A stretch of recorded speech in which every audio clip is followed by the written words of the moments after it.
চল রাজু, পায়খানা বানাই। মিনারে, আর কত পায়খানা বানাবি? দুনিয়ার অবস্থায় তো পায়খানা হয়ে গেছে। কেন রাজু, কি হয়েছে? তোর কি সব মনে আছে? হ রাজু, আমরা স্কুলে যামু, পায়খানা বানামু, যৌতুক বন্ধ করমু আর খেলমু। ওইটা তো মেলা আগের কথা।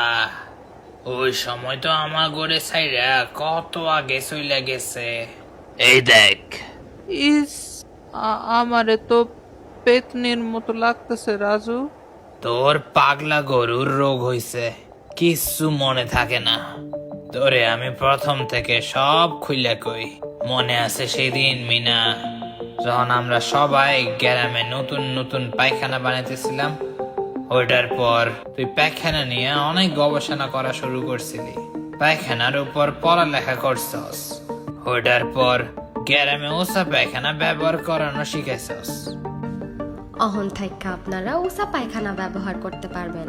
এই পায়খানা ব্যবহার করলে আপনাকে মাজায়ও কোনো সমস্যা হইব না।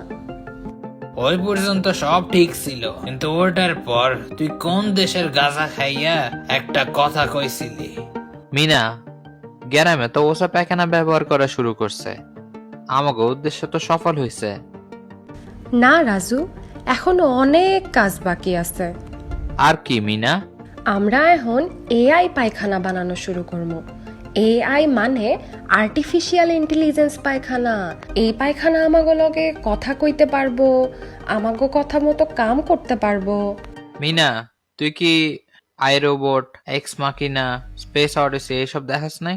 এগুলি যদি আবার খারাপ হয়ে যায়? এমন কিছু হইব না রাজু। ইংরেজি সিনেমা বেশি বেশি দেখলে এমনই চিন্তা তোমার মাথায় আইব। প্রথমে তো সবাই অনেক খুশি হয়েছিল, এখন আর প্রস্রাব পায়খানা করতে মানুষের কষ্ট হইব না। কিন্তু পায়খানাগুলি অনেক চালাক হয়ে গেছিল, ওরা আমাকে বিরোধিতা করা শুরু করছে। PP143, আমাকে কি শুনতে পাও?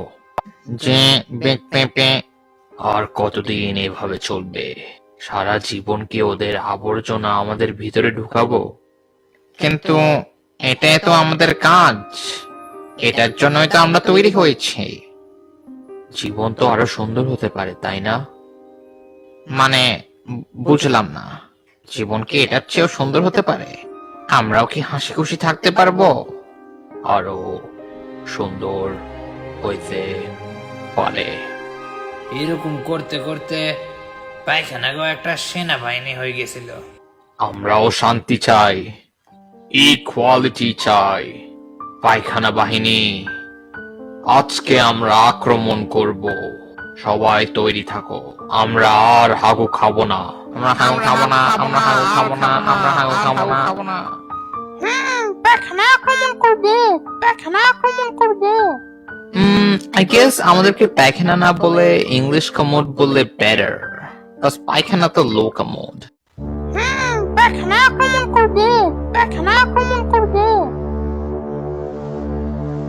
ওই দিন আকাশে এত বড় একটা পায়খানা দেখে আমার মনে হয়েছে অ্যাটাক অফ টাইটান্স এর নতুন পর্ব দেখতেছি।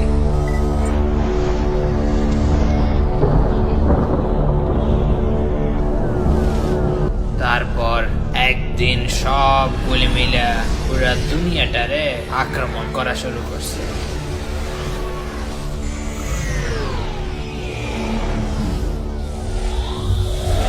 এরকম জানলে অ্যাম্বার হার্ডের মতো বিছানায় কাম সারা দিতাম। মাফ কইরা দেন আমাগরে যাইতে দেন। কখনো কখনো মনে হয় মিনা, যে দোকানদারের কথাই ঠিক ছিল। আমি বলছিলাম মানুষদের এত পড়ালেখা করার দরকার নাই, অল্প বয়সে বিয়ে করাই দিলে আজকে এই অবস্থা হইতো না।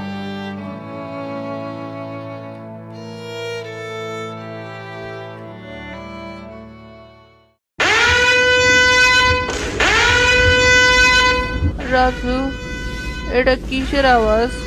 এটা তো বিপদের আলামত। ওই বকচোদরা, পায়খানা আইতেছে, বেশি বকবক করবে না।